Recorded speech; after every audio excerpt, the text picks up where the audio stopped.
Hey there, I'm Julie, and this is the Married to Addiction podcast. If you're here, then you're probably what I call my secret sister.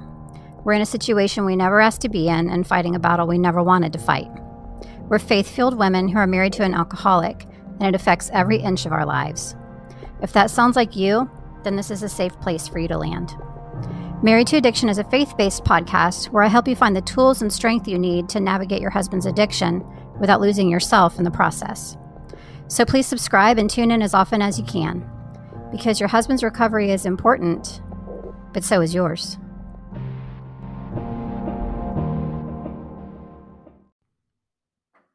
Hey there, before we get started today, I just wanted to make sure that you knew about the Secret Sister Circle.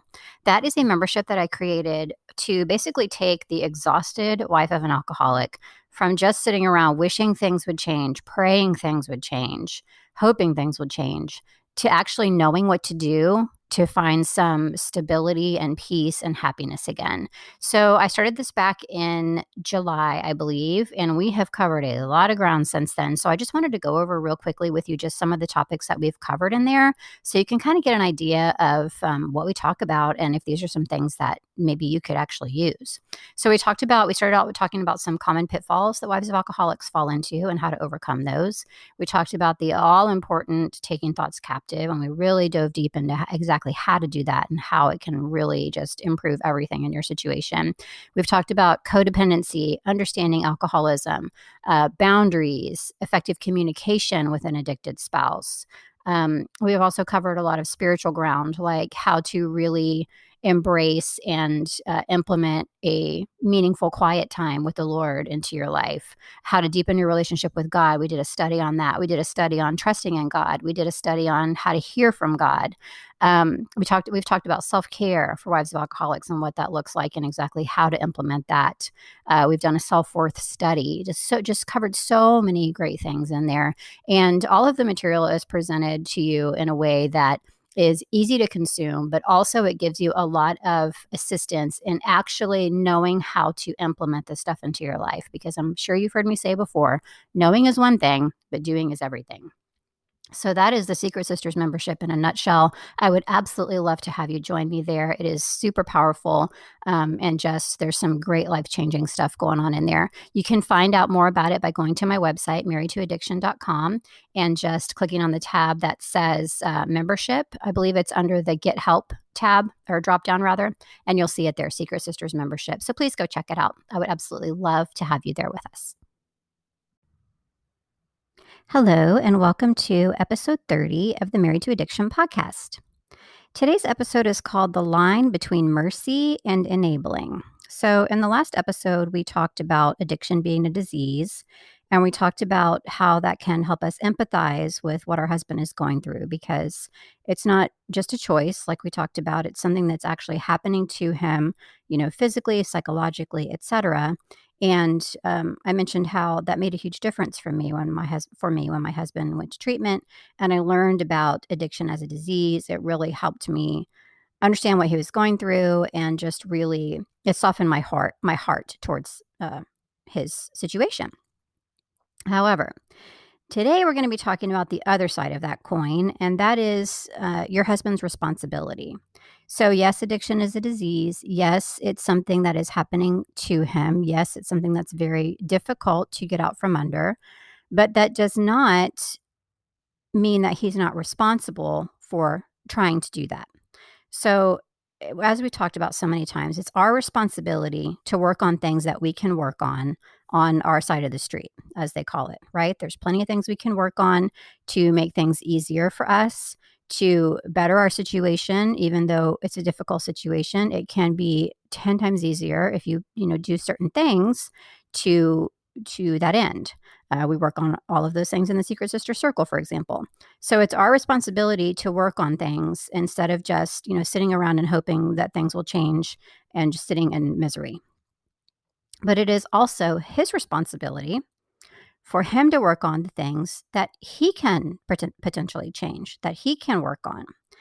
So it can really be a difficult line to walk between having empathy and reacting with mercy because of the situation that he's in, and that creeping into enabling territory. So ultimately, he is still responsible for his actions and the fallout of those actions. And we've talked about that before too. He, the natural consequences a lot of times are what bring people to actually recovery, who, they have basically hit rock bottom, or they have encountered a number of very uncomfortable or difficult circumstances because of their drinking. And a lot of times, those consequences are the very things that push them towards recovery. When we stand in the way of that, of course, those things don't happen and they stay comfortable in their addiction. So, us having an understanding about how difficult addiction is for an addicted person is different than enabling them because of that. So, for example, let's say that your husband has been out drunk driving, right? He gets arrested. It is very sad that that happened, because we know that the compulsion that he's feeling to drink all the drinks that he did and then, get behind the wheel of a car is rooted in addiction, which is a disease. However, you can't tell that to the police officer and have him say, "Oh, okay, well, I understand. You get a free pass. You can go." Because there are still consequences for that. So you may feel very sad and very empathetic towards him in that situation, but you don't want to enable him by going and bailing him out of jail, or paying all the legal costs, or whatever it is that makes him feel like, oh well, that wasn't that bad, got to go to a couple classes, it'll be fine. So you see the difference. It's a dance, kind of, to stay on the mercy side of the line without drifting over into the enabling side. But the good news is there's actually one single thing that, if you didn't do anything else, would make staying on that line much easier. And that is boundaries. Because boundaries are, when you set up healthy boundaries, that's what keeps you out of enabling territory. And that's also what keeps you protected in the situation. So, a boundary would basically look like, in that hypothetical situation I just said, you have a boundary that if he gets arrested for drunk driving, that you will not go pick him up, go bail him out, pay his legal fees, et cetera, because you are at that point in enabling territory, because you are making it easier for him to stay in his addiction, because he's not feeling the consequences of those actions that are related to having drank too much. So I have something coming up that, if you are a little bit fuzzy on boundaries, will be perfect for you. And I really think that this is going to be perfect for pretty much any wife of an alcoholic, because even if your husband has been in addiction for a while, and even if you do have some boundaries in place or have tried to have boundaries in place before, you probably will be surprised at some of the things that I'm going to be talking about. And so what is coming up is a free workshop. It's called the Boundaries Workshop. And I remember when my husband was deep in addiction, and I used to hear that I should set boundaries. I kind of got it. I kind of didn't. I tried to set them, but they were ineffective. I would say, well, you can't do ABC, and he would do it, and then we would fight. That's what the boundary setting looked like in my situation. It just ended up causing more and more resentment, and we had enough trouble going on in our marriage. More resentment and more reasons to fight was not what I needed. But the problem is that I was not setting effective boundaries. I was not setting healthy boundaries. I wasn't doing it right. I didn't really understand how to do it right, so I wasn't. Once I finally learned what a healthy boundary looked like, what an unhealthy boundary looked like, and how to create them in a way where they were effective, then that changed everything. I learned that a little bit late in the game. I wish I'd have known how to do it correctly before, but better late than never, right? So that's what I want to share with you.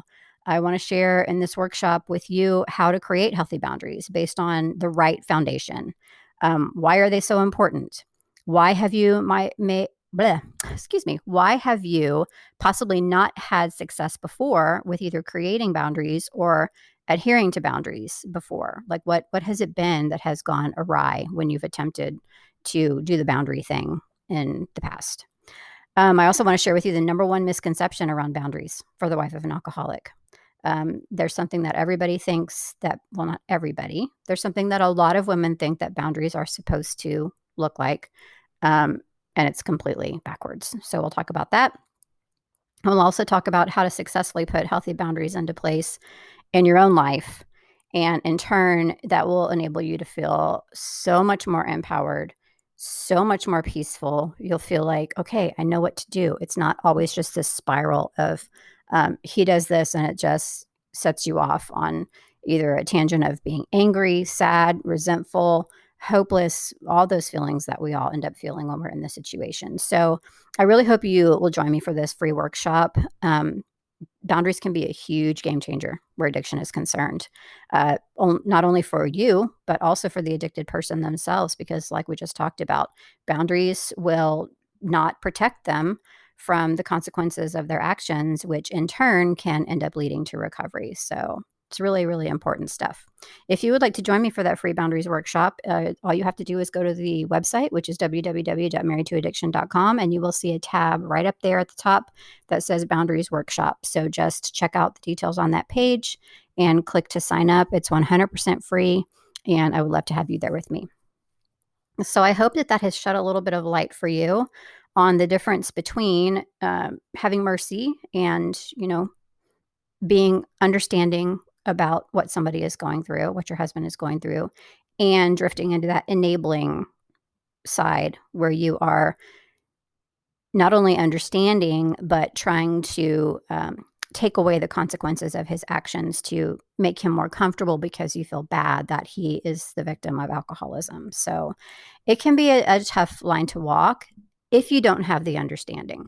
Once you get the understanding, once you really start to learn what boundaries are for and how they can be used, then you can still have all the empathy in the world, but not set him up to stay in addiction permanently because he is having to deal with those consequences. So thank you so much for being here. As always, please again head to the website to sign up for that free boundaries workshop, and I will see you next time.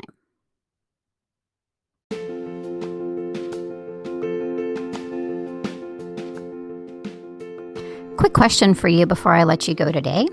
Have you been to the Married to Addiction website? If you haven't, I would love if you would go pay it a visit. It's just marriedtoaddiction.com. And over there, you can see just a lot of different information about my podcast. There is a blog on there. There's some free resources for you. And there's also a few ways that you can actually get some help if you need a little more help and direction and support as you travel this difficult path with your addicted husband. So if you haven't yet, please go visit marriedtoaddiction.com. Thanks so much.